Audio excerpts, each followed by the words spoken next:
Hello guys. As you can see here, makita nyo na naglolo ko yung motor ko.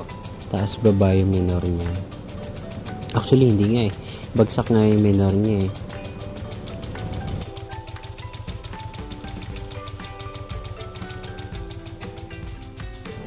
Yung naririnig yung ingay doon sa makina, yun yung compression release ng engine.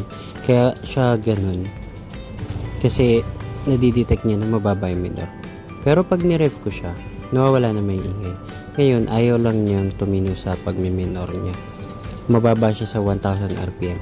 Dapat ito 1.7 or 1700 RPM. Yung normal minor ng motor ko, yung Aerox.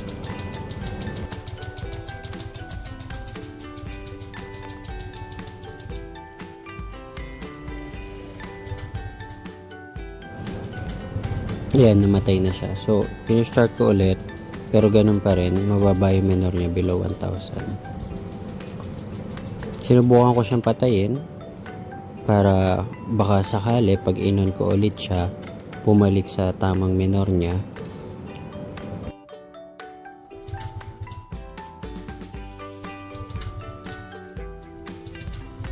Ayan, dito, hirap na siya mag-push start. Kailangan gagasolinahan mo pa.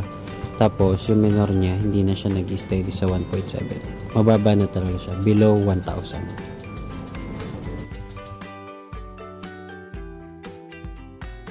Iniwan ko si Perno sa mekaniko. Ayan, okay na. Ito yung sinuna sa akin. Napatinuna nga niya yung minor nito. So, nag-decide na rin akong puntahan siya doon. Okay na siya boy, nawala na kagad. Ang ginawa nga pala sa kanya, chinek na yung error 12. Kasi, nung one time na iniwan ko yun doon, nag-error 12. So, nakita na nasunog nga yung socket.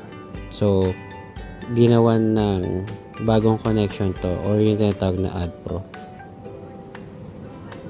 Tapos ito, dinala niya na to doon sa merong may diagnostic tool para ma-delete yung mga error. Tsaka para makita na rin yung mga sensor kung nakatama pa. Nagpalit na rin kami ng spring ng ISC. Kasi itong luma is maliit na siya compare mo dun sa bago, mas mahaba. Ito yung naging itsura ng socket ni Prime or ng motor ko. Nasunog siya kaya in-add pro na siya. Common na sakit to ng Aerox NMAX. Sa mga naka-Aerox NMAX alam yan na nasusunog talaga itong socket na to. So ginagawa ng paraan, dinadirect na siya. Yun, okay na yung motor ko guys. Hindi na siya error. Wala nang error 12, wala nang error 37.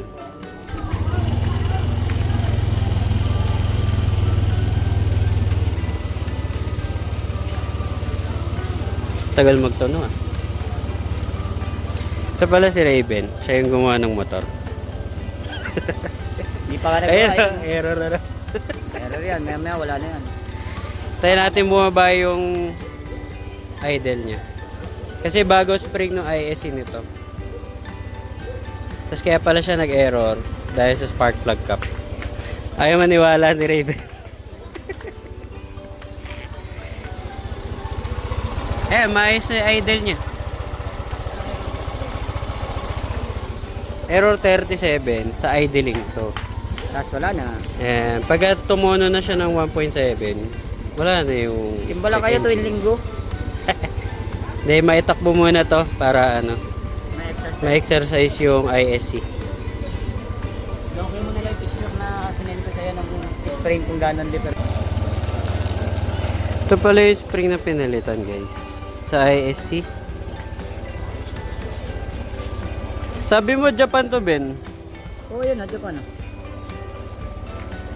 Bakit spaghetti yung sulat? Ay hindi, kasi in-import sa... Nag-error siya. Pero pag tumuno naman, nawawala. So, dapat ma-exercise lang yung ISC nito. Mabagal yung balik niya eh, no? Oo. Mabagal yung bitaw niya. Ito yung spring ng ISC. Maliit na siya. Dapat to mas mahaba. Ayun o, ito yung nagpatong. Ayan, wala ulit. Ang error. Ayun o, parang nagpatong. Ayun o, nakita mo yan. Mhm. Parang nagpatong siya. Ayun o. Dapat ganito lang siya, ganyan. Sa ano siguro, katagalan na Siguro rin. Suksok ko o sa katagalan, di ko alam. Ano na rin kasi to guys, 5 years. Hindi, at least bumabalik siya nang nawawala na siya ngayon. Yung Ah. dati kasi pag lumabas siya, meron steady na siya. Kaya nga. Hindi na siya mawawala no kung di mo babaklasin ikakasauli. Hindi na siya mawawala. Ngayon nawawala siya. Kaya medyo okay na ako, hindi na ako kinakabahan. May takbo na lang to. Balita kita Ben pag uwi. Ingat, ingat. Yun, so update lang guys. Naitakbo ko na si Prime, okay na siya. Naiuwi ko na. Wala naman naging problema. Ito, okay naman minor niya. Uminit na rin sa biyahe. Tignan natin kapag pinatay, tapos binuksan.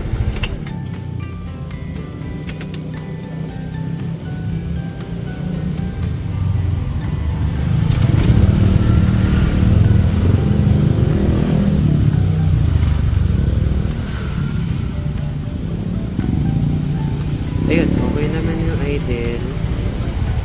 Nag-warm up lang siya kasi normal naman yan sa Aerox. Nag-warm up siya ng 2,000 hanggang mga 2.2. Tapos bababa siya ng 1.7. Okay na may idle.